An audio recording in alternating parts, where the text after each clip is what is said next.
Cholesterol తో ఇబ్బంది పడుతున్నారా? డయాబెటిస్ రివర్స్ చేసుకోవాలా? డైట్ తో పరిష్కారం. Contact functional nutrition Vinisha Reddy.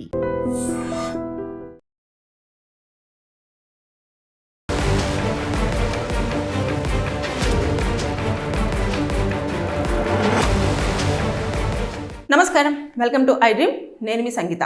Traffic rules అన్నీ కూడా మారిపోబోతున్నాయి.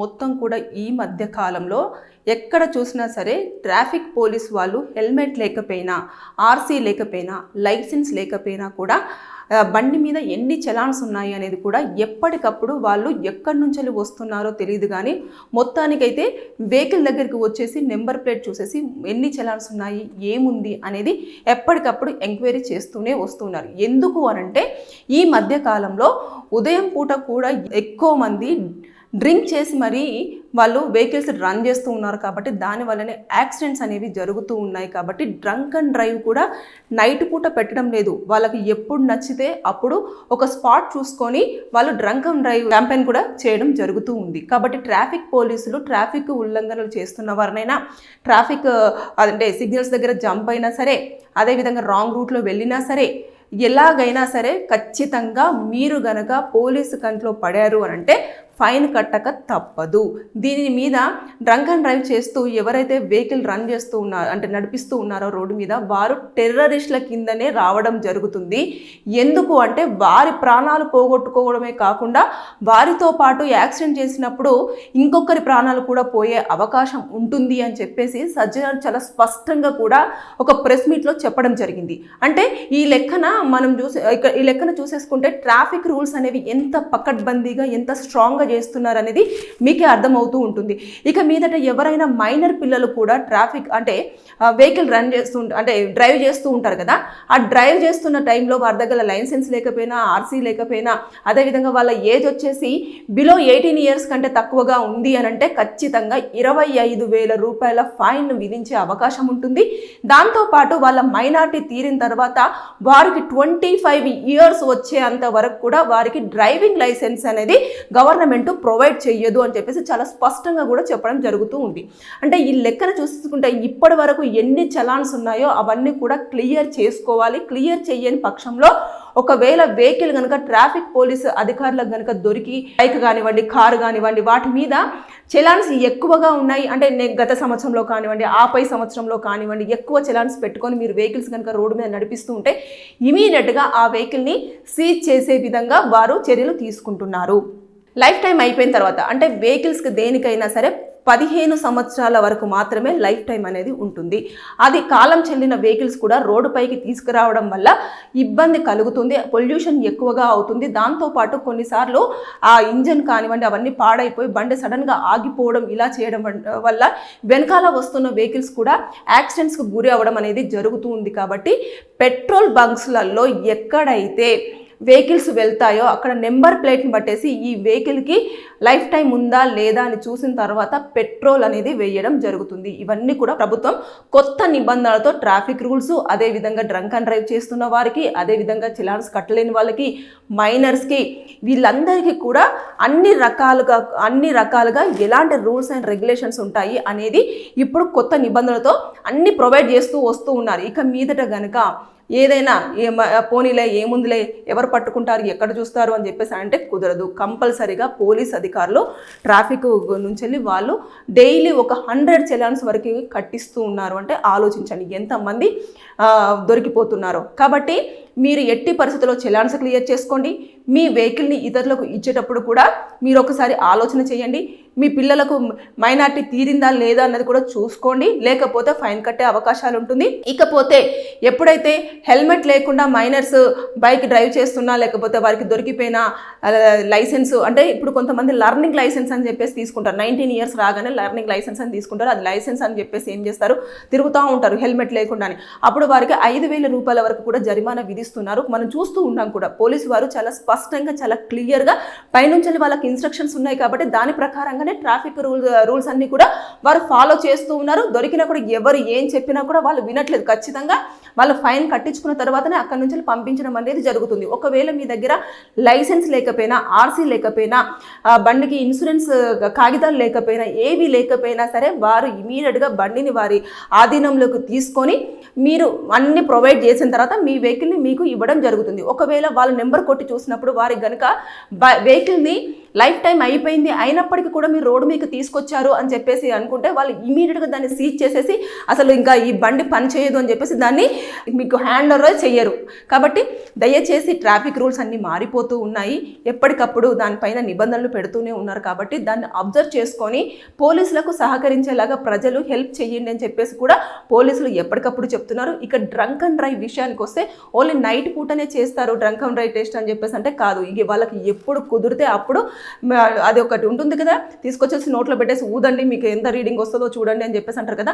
ఒకవేళ కనుక మీరు ఊదినప్పుడు మీరు మద్యం సేవించి వెహికల్ రన్ చేస్తున్నారు అంటే వెహికల్ని వాళ్ళు స్వాధీనం చేసేసుకొని మిమ్మల్ని వేరే ఫ్రెండ్ని పిలిపించేసి వాళ్ళతో పంపించడం జరుగుతుంది. తర్వాత నెక్స్ట్ మీరు వచ్చి ఈ వెహికల్తో పాటు కోర్టులో అటెండ్ అయ్యి ఆ ఫైన్ అనేది పే చేయాల్సి ఉంటుంది. లేదు అనుకున్నప్పుడు ఏం చేస్తారు అంటే మీరు ఎక్కువగా తాగి వెళ్తూ ఉన్నప్పుడు ఎవరికైనా ప్రమాదం జరిగి యాక్సిడెంట్ జరిగి ఏదైనా జరగక రాని సంఘటన జరిగింది అనుకోండి, అప్పుడు మీ మీద క్రిమినల్ కేసు ఫైల్ చేసేసి వారు బండిని సీజ్ చేసేసి ఇమీడియట్గా కోర్టులో సబ్మిట్ చేసేసి మీకు రిమాండ్కి పంపించడం అనేది జరుగుతుంది. దాంతోపాటు మీ లైసెన్స్ కూడా రద్దు చేస్తారు ఒక 3 నెలల పాటు.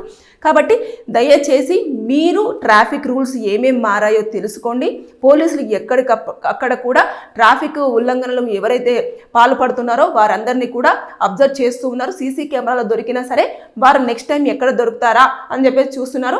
ఇంకా ఫైన్స్ కూడా అప్పటికప్పుడే కట్టేయాలి. తర్వాత కడతాను అంటే వెహికల్ తీసేసుకొని కట్టేదాకా పెట్టుకోవడం అనేది జరుగుతూ ఉంది. కాబట్టి జాగ్రత్తగా ఉండండి. సజ్జనారు ఖచ్చితంగా ఎవరైతే మద్యం సేవించి వెహికల్స్ డ్రైవ్ చేస్తూ ఉన్నారో వారిని మాత్రం టెర్రరిస్టులుగానే మేము పరిగణించబడుతుంది. ఎందుకంటే వారు చనిపోవడమే కాకుండా ఇతరులను చంపడం జరుగుతుంది. వారు ఇంకా రోడ్డు మీదకి వచ్చేసి ఏదో ఒక విధంగా ఒక బీభత్సం సృష్టిస్తూ ఉంటారు. కాబట్టి నేను వారిని టెర్రరిస్టులుగానే పరిగణిస్తాను అని చెప్పేసి చాలా స్పష్టంగా చెప్పాడు. కాబట్టి దయచేసి మీరు మాత్రం ఎవరైనా సరే తాగి డ్రైవ్ చేయడం అనేది మానేయండి. లేకపోతే దొరికారు అంటే అనవసరంగా భారీగా జరిమానా ఉంటుంది. మీ వెహికల్ సీజ్ చేస్తారు, మిమ్మల్ని కోర్టులో ప్రొడ్యూస్ చేస్తారు, రిమాండ్కు పంపించే అవకాశాలు కూడా ఉన్నాయి. ఎప్పటికప్పుడు ట్రాఫిక్ రూల్స్ అనేవి చేంజ్ అవుతూ వస్తున్నాయి. సజ్జనారు కూడా చాలా వరకు మార్చేయడం జరిగింది. హైదరాబాద్ పోలీసు కమిషనరేట్ నుంచి కూడా చాలా నిబంధనలు కూడా జరుగుతూ ఉన్నాయి. పోలీసులు ఎప్పటికప్పుడు క్యాంపెయిన్స్ కూడా చేస్తున్నారు. కాబట్టి జాగ్రత్త, తస్మత్ జాగ్రత్త. మీ వెహికల్ పోలీసుల చేతికి వెళ్ళింది అంటే ఖచ్చితంగా పనిష్మెంటా, ఫైనా, లేదంటే జరిమానా ఏదో ఒకటి ఉండే అవకాశాలు ఉంటాయి. Be careful. Thank you. And for more videos, Please subscribe to iDream. Please subscribe to iDream. Please subscribe iDream. And please subscribe to iDream. For more videos, subscribe to iDream.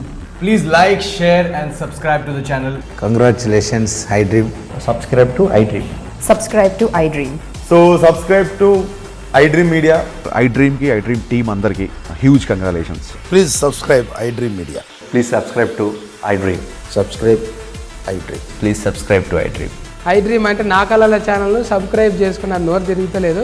మీరైతే గంట గుర్తు కొట్టండి. For more such videos, please subscribe to iDream. Subscribe to iDream. Please subscribe to iDream. Please subscribe iDream Media. Please do subscribe to iDream. Please subscribe to iDream Media. For best entertainment and information, please subscribe iDream. And don't forget to subscribe to iDream.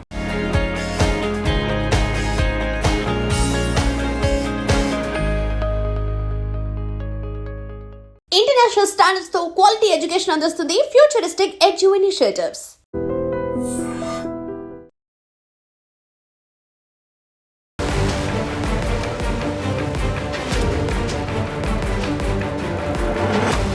నమస్కారం, welcome to iDream.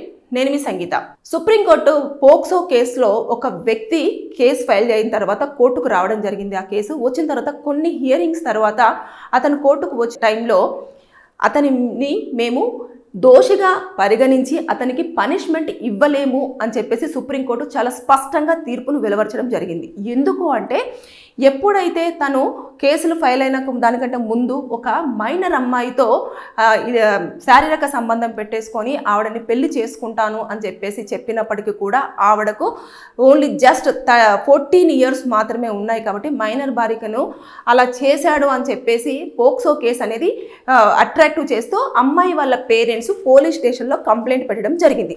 జరిగిన కొన్ని రోజులకు అంటే ఒక 1-2 years వరకు కూడా అతను దానికి హియరింగ్స్కి అంతా కూడా కోర్టుకు అటెండ్ అవడము అదంతా చేస్తూ వచ్చారు. వచ్చిన తర్వాత లోయర్ కోర్టులో అతనికి పనిష్మెంట్ విధిస్తూ ఇతన్ని ఎలాగైనా సరే రిమాండ్ చేసేయండి అని చెప్పేసి అంటే దాన్ని సవాల్ చేస్తూ అతను సుప్రీంకోర్టుకు వెళ్ళాడు. సుప్రీంకోర్టుకు వెళ్ళినప్పుడు అక్కడున్న ధర్మాసనం ఏం చేసింది అని అంటే మొత్తం పరిగణించడం చేసింది అన్నట్టు. అంటే ఈ వ్యక్తి ఆల్రెడీ ఎవరైతే మైనర్ అమ్మాయి మీద ఇట్లా జరిగింది, సెక్సువల్ అబ్యూజ్ జరిగింది అని చెప్పేసి పోక్సో కేసు అప్లికేబుల్ అయిందో అదే అమ్మాయిని అతను పెళ్లి చేసుకొని చాలా బాగా చూసుకుంటున్నాడు. అదే రకంగా ప్రేమించడము, వాళ్ళిద్దరి మధ్యలో కూడా అన్యోన్యంగా అదే విధంగా ఉంటున్నారు. కాబట్టి వారిని ఇప్పుడు విడదీసి ఈ అమ్మాయిని అనాథగా మిగిల్చలేము, దాంతోపాటు ఆవిడ ఎమోషన్ని మనము ఇబ్బంది పెట్టలేము, వారున్న బాండింగ్ అంతా కూడా మనం డిస్టర్బ్ చేయలేము. కాబట్టి అతను ఇప్పటికీ కూడా ఆ అమ్మాయిని ముందులా ఎలా అయితే ప్రేమించాడో, ఎలా అయితే కేరింగ్ ఇచ్చాడో, ఎలా అయితే చూసుకున్నాడో అదే విధంగా ఇప్పటికీ పెళ్ళైన తర్వాత కూడా చూసుకోవడం జరుగుతుంది. అక్కడ ఆ అమ్మాయి అతని దగ్గర చాలా సంతోషంగా కంఫర్టబుల్గా ఉంది. కాబట్టి ఇతన్ని మేము దోషిగా నిర్ధారించలేము. ఎందుకంటే అమ్మాయి చాలా సేఫ్గా, చాలా సెక్యూర్గా, చాలా హ్యాపీగా తన లైఫ్ని తను లీడ్ చేస్తుంది. కాబట్టి ఇక వారి జీవితం వారు కంటిన్యూ చేస్తారు. అందుకోసం అని చెప్పేసి ఇతని మీద ఉన్న కేసులన్నీ కొట్టివేస్తూ వారిద్దరూ కూడా వారి ఫ్యామిలీ లైఫ్ని లీడ్ చేస్తూ పిల్లలతో హ్యాపీగా ఉండాలి అని చెప్పేసి సుప్రీంకోర్టు ధర్మాసనం తీర్పు వెలువరచడం జరిగింది.